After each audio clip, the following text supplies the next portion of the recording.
What if the solution to growing your business was about systems? Hello, everyone. I'm Jonathan Probert.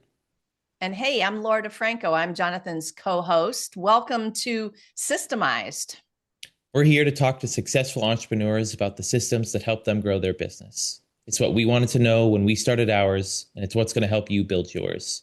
And today we're excited to welcome Operations Alchemist Edi Oduraa to the show. Let's go, Edi.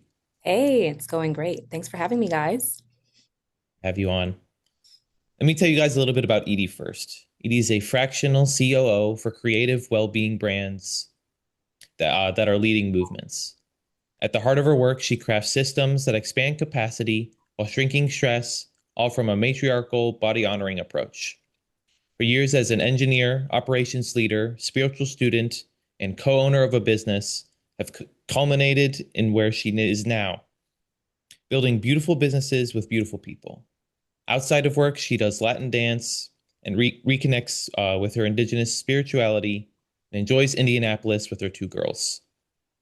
So, Edie, I'm just smiling and chuckling as Jonathan is reading your beautiful bio because there's so many pieces in there that is why like I love you because of the integration of different things. And so I hadn't actually seen your bio before, but body honoring approach. You guys, this is why I love Edie and that we are so excited to talk to you today about everything in terms of how you run your systems. Thank you so much. That means the world to me. And yeah, I call myself the intuitive engineer from time to time. And I feel like I have always straddled those two worlds. And it feels so good to truly combine them and to connect with other people who are also, walking between two worlds. So thank you so much. Awesome. Let's get right into it with that approach. Edie, can you tell us about something that you implemented into your business that saved you time, saved you effort or money, perhaps? Absolutely. One of my biggest systems, processes, focuses is the client experience.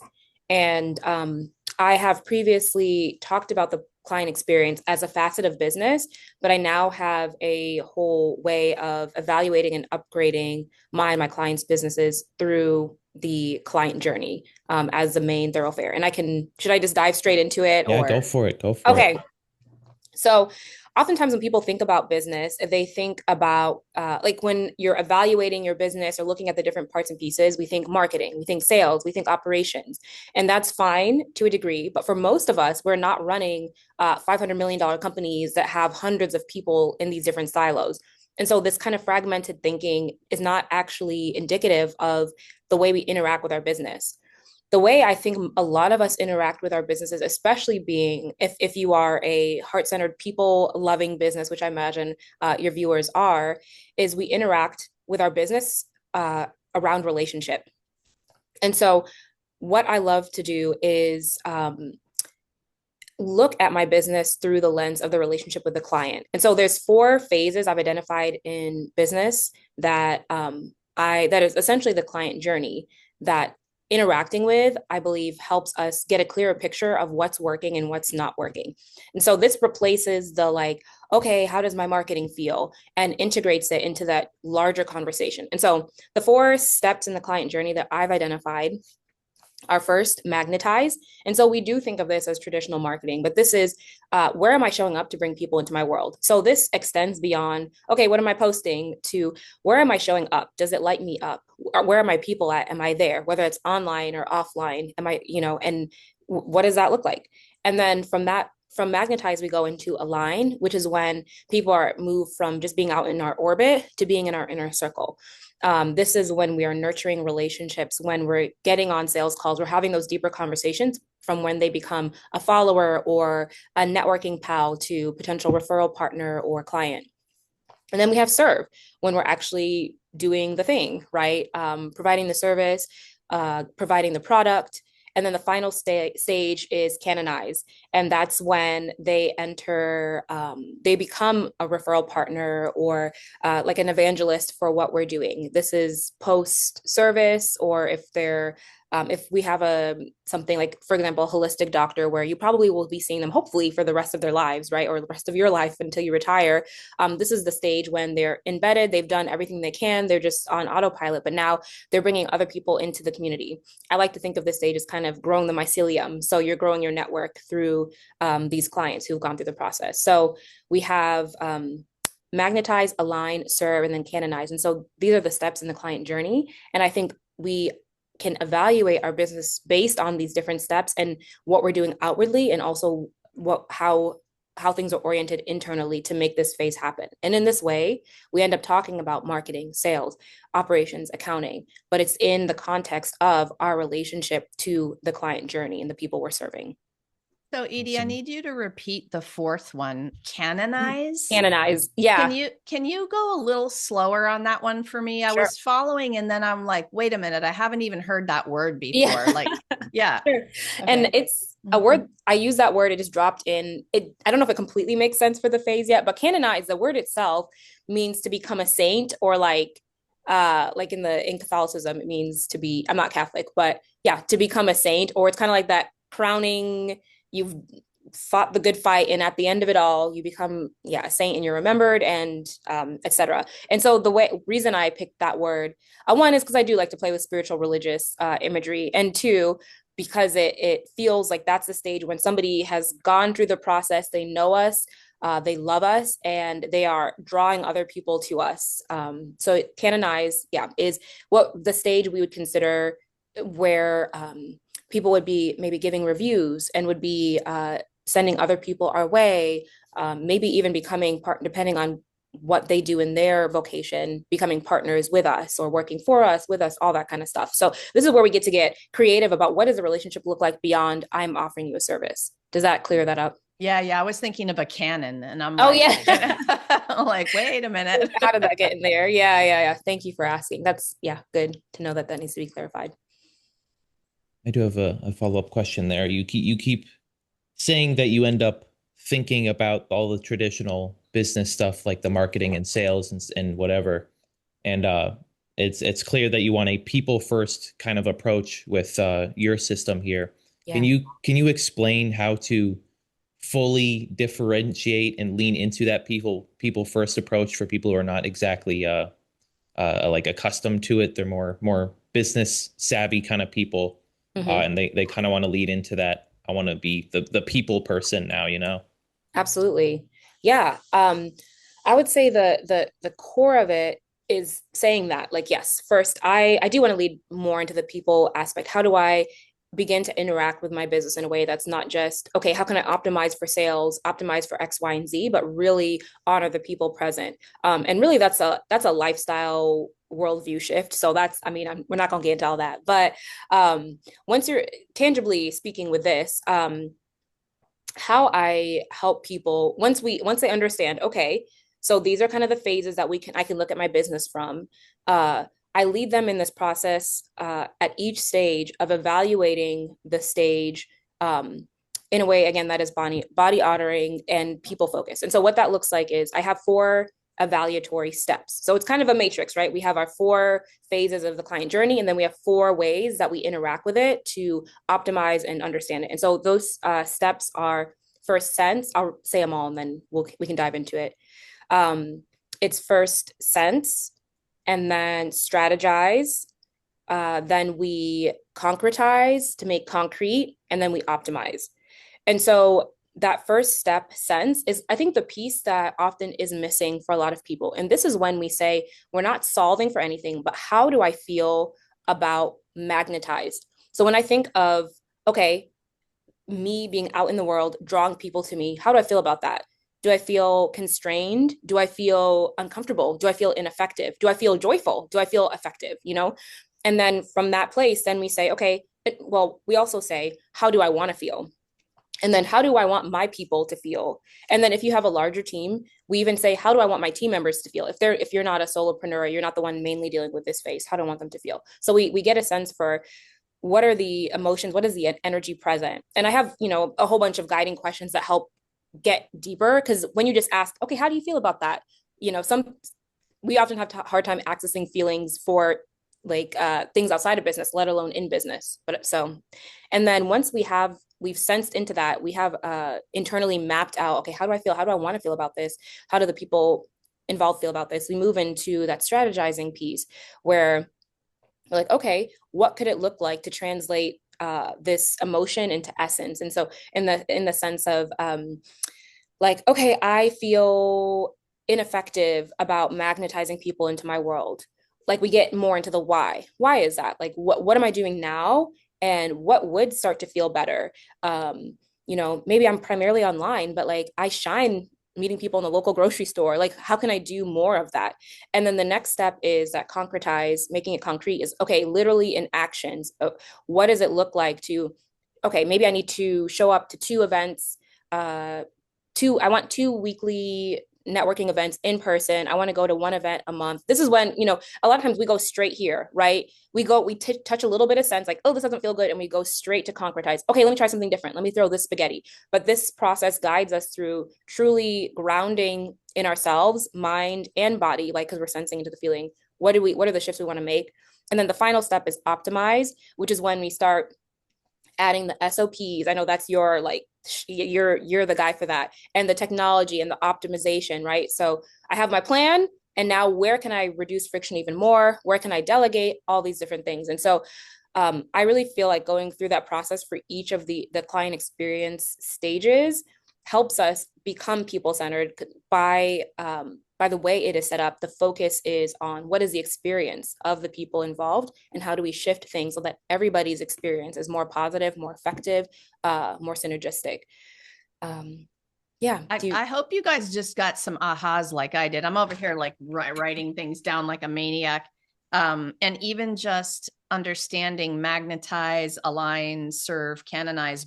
But Edi, in your first one of sense, of course, I come from that body awareness foundation as well. So I'm going to key into it. But you guys, even asking the simple question, how do I feel about how I'm magnetizing?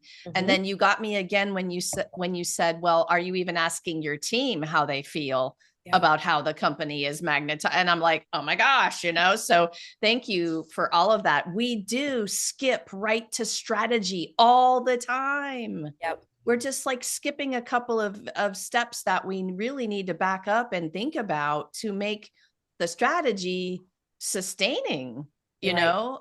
Yeah. So love it. Jonathan, I don't know if you had any other deeper dive questions for Edi. No, I got most of it.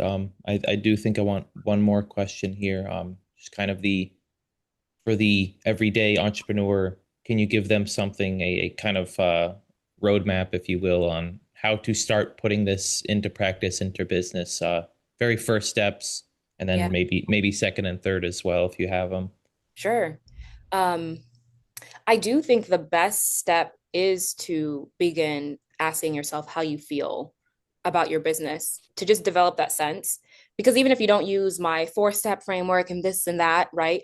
When we start becoming attuned to the places of friction and discomfort and like ickiness and stickiness, our bodies can then speak to us, or our businesses, I mean, our bodies too, excuse me, can speak to us about what wants to be optimized, what wants to be transformed and changed. And we are often missing this guidance because we are so in our heads of like, well, this is what people do. You create a 5-step funnel and this is just it. And even if your body is like, no, we don't like this, there's more effective ways to do this, or, you know, your inner wisdom, or even your team, you know, we can get stuck in that rut. So I think giving ourselves a permission to break out of the box. And that starts with recognizing where your body and your sense is trying to tell you, we need to break out of the box. I think that's all the questions I had. Okay. So this, I really, really love the integration here. And I'm just going to repeat that. You guys might want to rewind the video and listen through the steps and slow your journaling down to understand where you're missing some of those first pieces. I really think that's brilliant, Edi, first of all. And, you know, we told you before too, before we got on, we love systems around here, and there's some things that we want to kind of shout from the rooftops about them. This entrepreneurial journey can be challenging, you know, waking up every day, trying to do it over again. What do you think is the most important business building tip you want to share with our audience? Let's see. I would say, there's like, it's like one coin, but there's two sides to it, I guess. I guess the side that's coming up most is,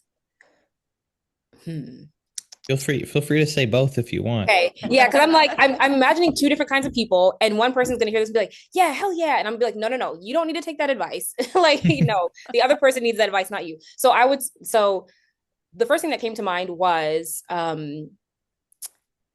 like detox from all the gurus and the what's its and just breathe.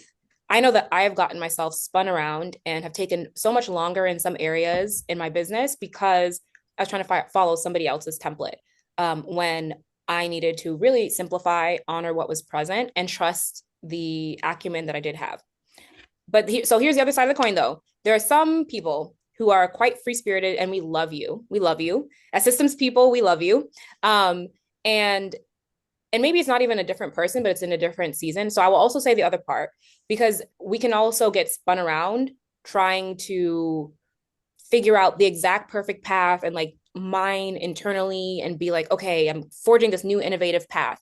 Also, like, businesses are often built on the small, unsexy things. Like I think systems are very sexy, but a lot of people think they're not, right? But systems are how you build your business. And so I guess it might be the same person at different stages. One, you know what? Here, thank you for letting me ramble a little bit. I will simplify it in this way. I focus on simplicity in your business. Focus on simplicity. I think that's what I'm saying to both people, whether it's simplify all the advice you're taking, or simplify your path. Don't recreate the wheel. Simplicity wins 10 out of 10. I mean, look at nature. Trees have been growing the same way since forever, and they're still here and they're still going, right? And they'll be here long after if we cease to exist. And I think our businesses are similar, where there are absolutely different ways that we're innovating as a collective. And I love innovation. And the true deep growth comes from simplicity. So simplify more, simplify, and then simplify again. So that would be my advice, I would say. I actually really enjoyed listening to you work that out loud just now, because I feel like you were an example for us in the thinking process sometimes of how it goes on the day-to-day, where we can be in some confusion. And I think Edi just gave us the two sides of why we feel confused a lot of the time. Mm-hmm. So that actually was so perfect. I hope you realize how perfect that was. Mm-hmm. We want to close today with one more question. So I'll start here. One of the goals around here is to support our fellow entrepreneurs in their businesses, getting those foundational systems into place, really to get to that goal of the time freedom we all signed up for, right? The lifestyle that we want to live. And entrepreneurship has done some amazing things for all of us, I think. So we would like to know, what has it done for you? What's entrepreneurship allowed you to do that maybe was unexpected or fun? Yeah, tell us. Yes, I love that. I would say the flexibility for me has been amazing. And I won't go into my whole story, but I've rebuilding my life after divorce, etc. And the financial freedom wasn't always there, but what was beautiful was the time freedom was, and knowing that every day, even if I'm still building, still navigating, I get to get up and be with my youngest until she started school this fall, and be there for her. I can rest and recover, from that situation. And it's just beautiful because let's see, I feel like sometimes it feels like I already solved for one variable, if that makes sense. I think when you're not working for yourself, you're trying to solve so many variables. The time freedom, I need to find a flexible job, and then I want a raise from them, and then I'm commuting, and I don't actually love this work I'm doing. I don't like the strategy, but I've solved for so many variables. And I do think there's a lot. I mean, entrepreneurship is not for the weak. That's why so many businesses close. But what I do love is that I get to control those levers to a degree. And right now I'm saying, I do have more time freedom and I'm building more of that money freedom, but I get to say yes to this strategy and yes or no to commuting on this day. And that has been life changing, especially for me recently. I've like realize that I maybe on like the spectrum, the autism spectrum, and seeing like how it is so important for me to have like days. I have like 2 days a week that I don't have any meetings, and I'm like, wow, how did I even survive? Working 40 to 50 hours a week, constant meetings. I can't go back now. Like I really can't. And so I'm grateful that one, I've all of those things, and have at the heart of it have allowed me to just thrive as who I am and not fitting into a box or killing or dwarfing parts of myself to be able to be a cog in the machine. I again am enjoying listening to you talk about this because it's a bit of a head nod for me, and you gave me a little perspective there about why I'll never go back from my choice as an entrepreneur, because of all the variables I solved for myself as well, for many, many of the same reasons as you, kids and the flexibility and the everything. Yeah. I love that because, gosh, I've had some tough days lately. And what you just made me realize is like, I don't care how tough it is. I'm going to get up and do it again. Yeah. And this is why, like what you said is my why for that. Like there's so much freedom that it helps you do what you need to do every day. So, all right. That is it from me, Jonathan. Oh, I like that too. The freedom's definitely a big plus here. Do what you need to do, and no boss overhead kind of nagging on you for not getting your work done or whatever. But Edi, thank you so much for what you do in the world and for being here to share with us today. Before we go, we want to let the people know what you're up to and where to find you. So give yourself that shout out. Absolutely. Thank you. It was a great time. I am active-ish on Instagram. That's a good place to go. I have all my links there. And I have a free masterclass on the client experience. It's a previous iteration, but it's still a great place, especially for somebody who is leaning more into that relational business focus. This is a great place to start. It's like a primer. And so we can include the link to that. But thank you guys again for having me. Awesome. Thanks for coming on. You guys heard Edi. Reach out and carry on the conversation. You can find her stuff in the description. Also, remember to grab your free System Success Guide, which will get you started systemizing your business today. You guys, the guide is really phenomenal. So if you're hearing this idea of us cheerleading about systems today, Jonathan put together quite a booklet for you to take you from step 1 all the way to step 10 in terms of getting those foundational systems in place for your business growth. Go grab the guide, y'all. It's amazing. Okay, guys, that does it for this episode. Thanks for watching. And remember, for epic business growth, get systemized.